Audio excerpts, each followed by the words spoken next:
ശ്യാമാപുരി സീരിയലിന്റെ ലേറ്റസ്റ്റ് എപ്പിസോഡില് അഖില് ശ്യാമയോട് പറയും, എന്നാലും വല്ലാത്തൊരു തിരിച്ചടിയായി പോയല്ലോ. ഐശ്വര്യടുത്ത് കേസ് ജയിച്ചതും ഈ വീട്ടിലേക്ക് തിരികെ വന്നതും എനിക്ക് വിഷമം ഉണ്ടാക്കിയത് ശ്യാമ പറഞ്ഞ ആ വാക്കാ പ്രശ്നമായത്. അതും സാക്ഷാൽ കണ്ണന്റെ മുന്നിൽ വെച്ച് സത്യം ചെയ്തു. ഓർക്കുമ്പോ എനിക്ക് വല്ലാത്തൊരു ടെൻഷനാ. ഇനി ആ വാക്ക് എങ്ങനെയാ പാലിക്കാൻ പറ്റുന്നത്? ഇനി ഐശ്വര്യടുത്ത് ഡിവോഴ്സിന് സമ്മതിക്കോ? അരുണേട്ടനെ മോചിപ്പിക്കോ? ഒരിക്കലുമില്ല. അങ്ങനെയൊന്നും ആലോചിക്കാതെ കൃഷ്ണന് മുന്നിൽ വെച്ച് ശ്യാമ സത്യം ചെയ്യാൻ പാടില്ലായിരുന്നു. അല്ലെങ്കിൽ തന്നെ ഐശ്വര്യടുത്തേക്ക് ഇനി ശ്യാമയോട് വാശി കൂടിക്കൂടി വരെയുള്ളൂ. ശ്യാമയുടെ ജീവൻ എന്ന് പറയുന്നത് തന്നെ സാക്ഷാൽ കണ്ണനാ. അപ്പൊ ആ വാക്ക് പാലിക്കാൻ പറ്റാതെ താൻ വിഷമിക്കുന്നത് അതോർക്കുമ്പോ എനിക്കും സഹിക്കാൻ കഴിയുന്നില്ല. അപ്പോഴും ശ്യാമ കൂളായിട്ടായിരിക്കുന്നത്. സാറ് ടെൻഷനാവല്ലേ? സാറ് പറഞ്ഞില്ലേ ശ്യാമയുടെ ജീവനാണ് കൃഷ്ണനെന്ന്? അത് സത്യ. എന്റെ ഉണ്ണിക്കണ്ണൻ എന്റെ പ്രാണനാ. ഉണ്ണിക്കണ്ണനില്ലെങ്കിൽ പിന്നെ ഞാനും ഇല്ല. ഞാൻ കണ്ണന് കൊടുത്ത വാക്ക് പാലിക്കാൻ പറ്റിയില്ലെങ്കിൽ പിന്നെ ഞാൻ ജീവിച്ചിരിക്കുന്നതിൽ കാര്യമില്ലല്ലോ. എന്റെ കണ്ണൻ അവന്റെ ശ്യാമയെ കൈവിടില്ല, ഒരിക്കലും കൈവിടില്ല. അതെനിക്ക് ഉറപ്പുണ്ട്. അപ്പകി എന്ന് മൂളാണേ. ശ്യാമ പറയും, ഞാൻ കണ്ണന്റെ മുന്നിൽ വെച്ച് ചെയ്ത സത്യം എന്തായാലും സംഭവിക്കും. ഒടുവിലെ ഡിവോഴ്സ് നടക്കുകയും ചെയ്യും. അരുണേട്ടൻ സ്വതന്ത്രനാവുകയും ചെയ്യും. ഞാൻ ഇനി വെറുതെ ഇരിക്കില്ല സാർ. വിജയം വരെ പോരാടും. ഒടുവിൽ അരുണേട്ടനും അശ്വതി ചേച്ചിയും ശ്രീകുട്ടിയും സന്തോഷത്തോടുകൂടി ഒന്നിച്ച് ജീവിക്കും. എല്ലാത്തിനും എന്റെ കണ്ണൻ എന്നോടൊപ്പം ഉണ്ടാവും. ഒരു കാര്യം ഉറപ്പാ, ഒടുവിൽ സത്യം ജയിക്കും. സത്യമേ ജയിക്കൂ. അതാ സാക്ഷാൽ കൃഷ്ണൻ ലോകത്തെ പഠിപ്പിച്ച പാഠം എന്നൊക്കെ ഇങ്ങനെ പറയാണ് ശ്യാമ. ശേഷം പിന്നീട് കാണിക്കുന്നത് ശ്യാമയും അരുണും കൂടെ വക്കീലിനെ കാണാൻ വന്നിരിക്കണേ. അരുൺ ചോദിക്കും, സാർ ഇതുവരെ മറുപടി ഒന്നും പറഞ്ഞില്ല. ഞങ്ങളുടെ ജോലി ഞങ്ങളെ തേടി വരുന്ന കക്ഷികൾക്ക് വേണ്ടി കേസ് നടത്തുക എന്നാ. വരുന്ന കക്ഷികൾ ആരായാലും അവരെ ജയിപ്പിക്കുന്നതിന് വേണ്ടി ഞാൻ പരമാവധി ശ്രമിക്കാറുണ്ട്. പക്ഷെ അരുണിന്റെ കാര്യത്തില് എനിക്ക് കുറച്ച് ആശങ്കയുണ്ട്. ഞാൻ അരുണിനോട് പലപ്പോഴും ഇക്കാര്യം സൂചിപ്പിച്ചതാണ്. സ്വന്തം ഭാര്യയുടെ ടോർച്ചർ ഓർക്കുമ്പോ അരുണിന് നീതി കിട്ടേണ്ടതാണ്. പക്ഷെ എന്ത് ചെയ്യാനാ, ഇവിടെ ഇപ്പോ എല്ലാം തിരിച്ച സംഭവിക്കുന്നത്. നിയമത്തിനു മുന്നിൽ അരുൺ പെട്ടുപോകാനും സാധ്യതയുണ്ട്. അശ്വതിയും ശ്രീകുട്ടിയും അരുണിനോടൊപ്പം ഇപ്പൊ വീട്ടിൽ നിൽക്കുന്നതാ പ്രശ്നം. അരുൺ പറയും, അല്ലാതെ വേറെ നിവർത്തിയില്ല സാർ. എല്ലാ കാര്യങ്ങളും ഞാൻ മുമ്പേ പറഞ്ഞതല്ലേ. ആ ജയേഷ് എന്തിനും തയ്യാറായി പുറത്തുണ്ട്. വക്കീല് പറയും, കാര്യം ശരിയാ. എന്തൊക്കെ പറഞ്ഞാലും ഇക്കാര്യം ഐശ്വര്യ ശക്തമായി കോടതിയിൽ ബോധ്യപ്പെടുത്താൻ സാധ്യത കൂടുതലാണ്. അത് നമുക്ക് ദോഷമായിട്ടേ വരുള്ളൂ. വിവാഹം കഴിച്ചുകൊണ്ട് വന്ന ഭാര്യയെ ചീറ്റ് ചെയ്തതിന് അരുൺ ചിലപ്പോ റിമാൻഡിലും ആവും. ഇത് കേൾക്കുമ്പോ അരുണും ശ്യാമയും പേടിക്കും. നിങ്ങൾ പേടിക്കൊന്നും വേണ്ട, വരാനുള്ള പോസിബിലിറ്റി ഞാൻ പറഞ്ഞതേ ഉള്ളൂ. ശ്യാമ പറയും, എന്തായാലും ഡിവോഴ്സിന് കേസ് കൊടുക്കാൻ തീരുമാനിച്ചു. ഈ പ്രശ്നത്തിൽ നിന്ന് അരുണേട്ടനെ രക്ഷപ്പെടുത്താൻ വേറെ മാർഗമൊന്നുമില്ലേ സാർ? വക്കീൽ അല്പം ആലോചിച്ചിട്ട് പറയും, ഒരു വഴിയുണ്ട്. വാദിയും പ്രതിയും, അതായത് അരുണും ഐശ്വര്യയും ഉൾപ്പെട്ട ഒരു ജോയിന്റ് ഡിവോഴ്സ് പെറ്റീഷൻ കൊടുക്കണം.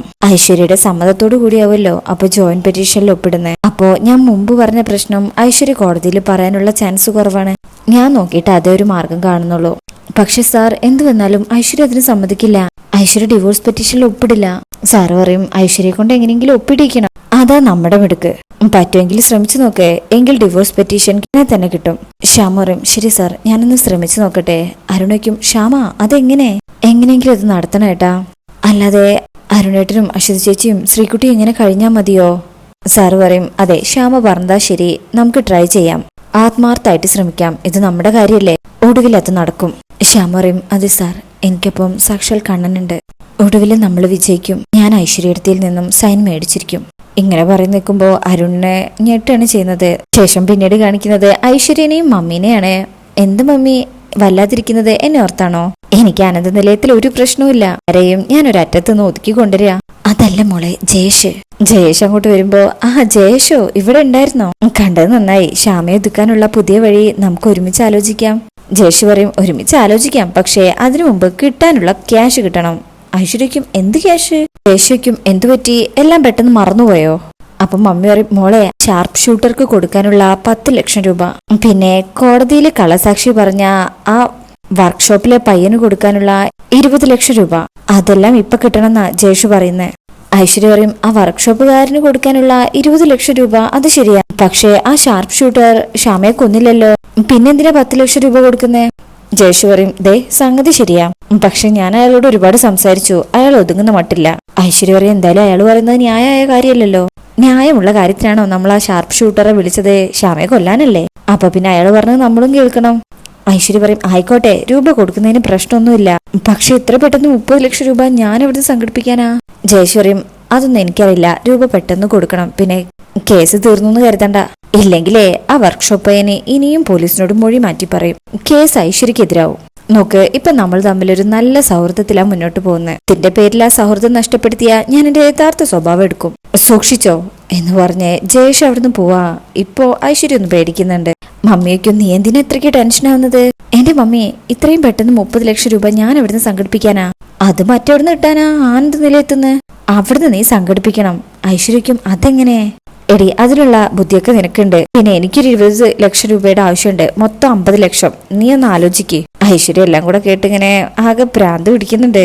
അങ്ങനെ ശേഷം പിന്നീട് കാണിക്കുന്നത് ആനന്ദ നിലയത്തിലാണ്. ശ്രീകുട്ടിയും അശ്വതിയും കൂടി സ്റ്റെയർ ഇറങ്ങി വരിക. അശ്വതിക്ക് ഒട്ടും വയ്യ. ശ്രീകുട്ടി പറയും, ഞാൻ പിടിക്കാമേ. വേണ്ട, കുഴപ്പമില്ല മോളെ, ഇതൊരു ചെറിയ പനിയാ, മോള് വിഷമിക്കൊന്നും വേണ്ടാട്ടോ. എങ്കിലും അമ്മ ഇവിടെ ഇരിക്കേ, ഞാൻ കഞ്ഞി എടുത്തിട്ട് വരാം. അങ്ങനെ അശ്വതി പറയും, വേണ്ട മോള് ഇവിടെ ഇരിക്കും, ഞാൻ കുറച്ച് സമയം ഇവിടെ ഇരുന്നോളാം, എന്നിട്ട് കുറച്ച് കഴിഞ്ഞ് ഞാൻ തന്നെ എടുത്തോളാം. ശ്രീകുട്ടി പറയും, ഞാൻ എടുത്തരാമേ, എനിക്ക് പറ്റും. വേണ്ട മോളെ. അങ്ങനെ രണ്ടുപേരും അങ്ങോട്ടും ഇങ്ങോട്ടും പറഞ്ഞു നിൽക്കുമ്പോഴേക്കും വസുന്ധരാമ്മ കഞ്ഞി എടുത്ത് വരിക. ആ, മുത്തശ്ശി കഞ്ഞിയായിട്ട് വന്നല്ലോ. അപ്പോഴേക്ക് അശ്വതി എഴുന്നേൽക്കുമ്പോ വസുന്ധരാമ്മ പറയും, നീ അവിടെ ഇരിക്കേ, എന്നിട്ട് ചൂടാറുന്നതിന് മുമ്പേ ഈ കഞ്ഞി കുടിക്കേ. ഇത് കേട്ട് അശ്വതി അത്ഭുതത്തിൽ നിൽക്കുക. അപ്പോഴേക്ക് അമൃതയും ശ്യാമയും അങ്ങോട്ട് വരുന്നുണ്ട്. വസുന്ധര പറയും, നിനക്ക് പനിയാണെന്ന് ശ്രീകുട്ടി പറഞ്ഞു, ആ കഞ്ഞി ഉണ്ടാക്കിയത്, എടുത്തു കുടിക്കേ. അശ്വതി അത്ഭുതത്തിൽ ഇങ്ങനെ നോക്കുമ്പോ വസുന്ധരാമ്മയ്ക്കും, എന്താ നീ ഇങ്ങനെ നോക്കുന്നത്? ഇപ്പൊ നീ എനിക്ക് ശ്യാമയുടെയും അമൃതയുടെയും സ്ഥാനത്ത് തന്നെയാ. ഇനി എന്ത് വന്നാലും ശരി, എന്റെ മോളെ വിട്ടുകളയില്ല ഞാൻ. അപ്പോഴേക്കും അരുണും ആദ്യം അങ്ങോട്ട് വരുന്നുണ്ട്. അങ്ങനെ വസുന്ധരാമ്മ കൈപിടിച്ചിട്ട് അശ്വതിയോട് പറയും, പരസ്പരം സ്നേഹിക്കുന്നവരാണ് ഒന്നിക്കേണ്ടത്. ആ സത്യം ഇപ്പൊ എനിക്ക് മനസ്സിലായി.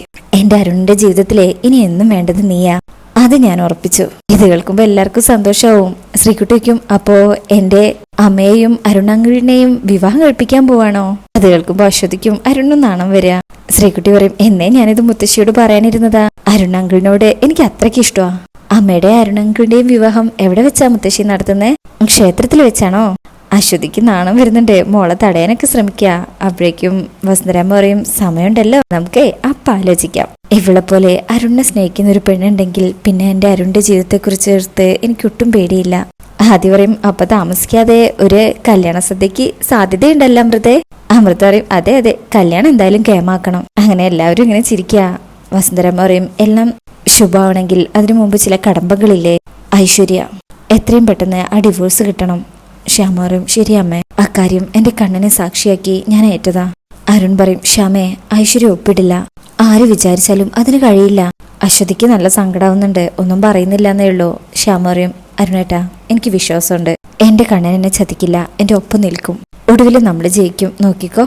അപ്പോ വസുന്ധരാമയ്ക്കൊക്കെ കുറച്ച് ആശ്വാസമാവുന്നുണ്ട്. അശ്വതിയുടെ ഉള്ളിൽ അപ്പോഴും നല്ല പേടിയുണ്ട്. അങ്ങനെ ശേഷം പിന്നീട് കാണിക്കുന്നത് അല്പസമയം കഴിഞ്ഞ് അമ്മ അവിടെ ഹോളിലിരുന്ന് കാര്യമായിട്ട് നല്ല ആലോചനയിലാ. അപ്പോഴായിരിക്കും അങ്ങോട്ട് അമൃത വരുന്നത്. ശ്യാമയുടെ ഇരുത്തം കണ്ടിങ്ങനെ അന്തം വിട്ട് നോക്കുക. ശ്യാമേ, എന്താ ഇവിടെ ഒറ്റയ്ക്ക് വന്നിരുന്ന് ആലോചിക്കുന്നത്? പറയും, ഐശ്വര്യയുടെയും ശ്രീകുട്ടിയുടെയും ഇപ്പൊ ഈ വീട്ടിലുള്ള എല്ലാവരുടെയും ഒരു സന്തോഷം ഉണ്ടല്ലോ, അതെന്നും ഉണ്ടാവണം. അതിനെന്താ മാർഗം ഞാൻ ആലോചിക്കുക. അമൃത പറയും, അതിനൊരു വഴിയേ ഉള്ളൂ, ആ ഡിവോഴ്സ് പെറ്റീഷനിൽ ഐശ്വര്യ ഒപ്പിടണം. അതേ അടുത്ത് അതിനുള്ള വഴിയെ ഞാൻ ആലോചിക്കുന്നത്. വെറുതെ നമുക്ക് ആലോചിക്കാനും ആഗ്രഹിക്കാനും പറ്റുള്ളൂ. ഐശ്വര്യയുടെ സ്വഭാവം അറിയാലോ നിനക്ക്. ആര് വിചാരിച്ചാലും ഐശ്വര്യ ഡിവോഴ്സ് പേപ്പറിൽ ഒപ്പിടില്ല. ശ്യാമറയെ ഒപ്പിടാതെ പറ്റില്ലല്ലോ, എങ്ങനെയെങ്കിലും അത് നടത്തണം. അമൃത പറയും, പക്ഷേ എങ്ങനെ? ശ്യാമറയും, എന്റെ ഭഗവാൻ അതിനൊരു വഴി ഉണ്ടാക്കും, ഞാൻ അങ്ങനെയാ വിശ്വസിക്കുന്നത്. അമൃത പറയും, നടന്നു കിട്ടിയാൽ കൊള്ളാം എന്ന് പറഞ്ഞ അവിടെ നിന്ന് പോവാ. അങ്ങനെ ശ്യാമ വീണ്ടും അവിടെ ഇരുന്ന് ഇങ്ങനെ ആലോചിക്കുക. അപ്പോഴായിരിക്കും ഐശ്വര്യ പതിയെ അങ്ങോട്ട് വരുന്നത്. ജയേഷ് പൈസ ചോദിച്ച കാര്യം ഇങ്ങനെ ആലോചിച്ച് നിൽക്കുകയാണ് ശ്യാമയെ നോക്കിക്കൊണ്ട്. അതുമാത്രമല്ല, മമ്മിക്കും ഒരു 20 ലക്ഷം വേണമെന്ന് പറഞ്ഞിട്ടുണ്ടല്ലോ. അങ്ങനെ 50 ലക്ഷം കിട്ടാനുള്ള പദ്ധതിയായിട്ടാണ് ഐശ്വര്യ വരുന്നത്. ശ്യാമയെ ഒറ്റയ്ക്ക് കാണുമ്പോൾ വിചാരിക്കും, ഇതാണ് പറ്റിയ സന്ദർഭം, ശ്യാമയെ സോപ്പിടാം. കരഞ്ഞു പറഞ്ഞ ശ്യാമയുടെ മനസ്സലിയും. എങ്ങനെയെങ്കിലും 50 ലക്ഷം രൂപ സംഘടിപ്പിച്ചേ മതിയാവൂ എന്ന് പറഞ്ഞ് ശ്യാമയുടെ അടുത്തേക്ക് വരിക. എന്റെ ശ്യാമയെ, ഞാൻ നിന്നെ എവിടെയെല്ലാം നോക്കി, നീ ഇവിടെ വന്നിരിക്കാണോ? വീട്ടിലെ ആകെ എന്നോട് സ്നേഹമുള്ളത് നിനക്കാ. ദേ, അന്ന് ഞാൻ ക്യാഷിന് അത്രയ്ക്കും ബുദ്ധിമുട്ടി നിൽക്കുമ്പോഴാ നീ എനിക്ക് 5 ലക്ഷം രൂപ തന്ന് സഹായിച്ചത്.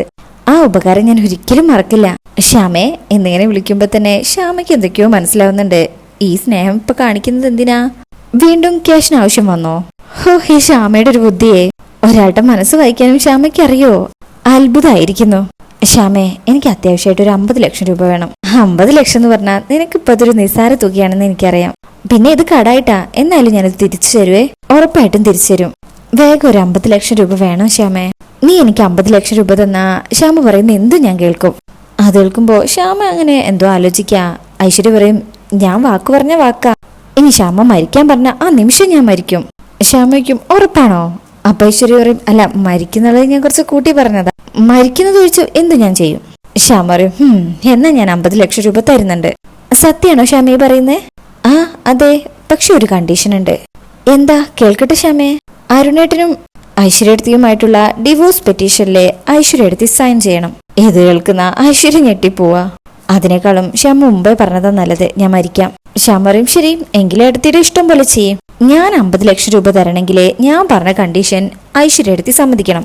ശ്യാമ അറിയുന്ന നിൽക്കുമ്പോ ഐശ്വര്യ വീണ്ടും ഞെട്ടാ, ഏയ് അത് പറ്റില്ല. ശരി എങ്കിൽ ഞാൻ 50 ലക്ഷം രൂപ തരില്ല എന്ന് പറഞ്ഞവിടുന്ന് എഴുന്നേറ്റ് പോവാൻ നിൽക്കുമ്പോ, ശ്യാമെ നിൽക്ക്. ശ്യാമെ, രൂപ എനിക്ക് അത്രയ്ക്ക് അത്യാവശ്യം, ഈ ഒരു കാര്യം ഒഴിച്ച് എന്തും പറഞ്ഞോ ഞാൻ അതനുസരിക്കാം. എന്റെ പൊന്നു ശ്യാമയല്ലേ, ഞാൻ പറയുന്നത് കേൾക്ക് പ്ലീസ്. ശ്യാമ പറയും, എന്റെ കണ്ടീഷനിൽ ഒരു മാറ്റവും ഇല്ല ഐശ്വര്യടുത്തി. ഡിവോഴ്സ് പെറ്റീഷനിൽ ഒപ്പിടുന്ന ആ നിമിഷം 50 ലക്ഷം രൂപ ഞാൻ തന്നിരിക്കും. ഐശ്വര്യക്കും അപ്പൊ വേറെ നിവൃത്തിയൊന്നുമില്ല? ഇല്ല, ഇതെന്റെ ഉറച്ച തീരുമാന. ഐശ്വര്യ ഒന്നാലോചിച്ചിട്ട് പറയും, എങ്കിൽ ഞാൻ ഒപ്പിടാം. എനിക്കൊരു കണ്ടീഷൻ ഉണ്ട്. ശ്യാമ വയ്ക്കും, പറ കേൾക്കട്ടെ. എനിക്ക് 50 ലക്ഷം രൂപ പോരാ, ഒരു 75 ലക്ഷം രൂപ വേണം. ഏയ് അത് പറ്റില്ല. ഐശ്വര്യ പറയും, ശ്യാമേ ഇതെന്റെ ജീവിതം വെച്ചുള്ള കളിയാ. ഞാൻ ഡിവോഴ്സ് ആയി പോയാൽ ആ നിമിഷം ഞാൻ ഈ വീട്ടിൽ നിന്ന് ഇറങ്ങേണ്ടി വരും. പിന്നെ ഞാൻ എങ്ങനെ ജീവിക്കും ശ്യാമേ? ഞാനൊരു പെണ്ണല്ലേ, എനിക്കും ആവശ്യങ്ങളൊക്കെ ഇല്ലേ?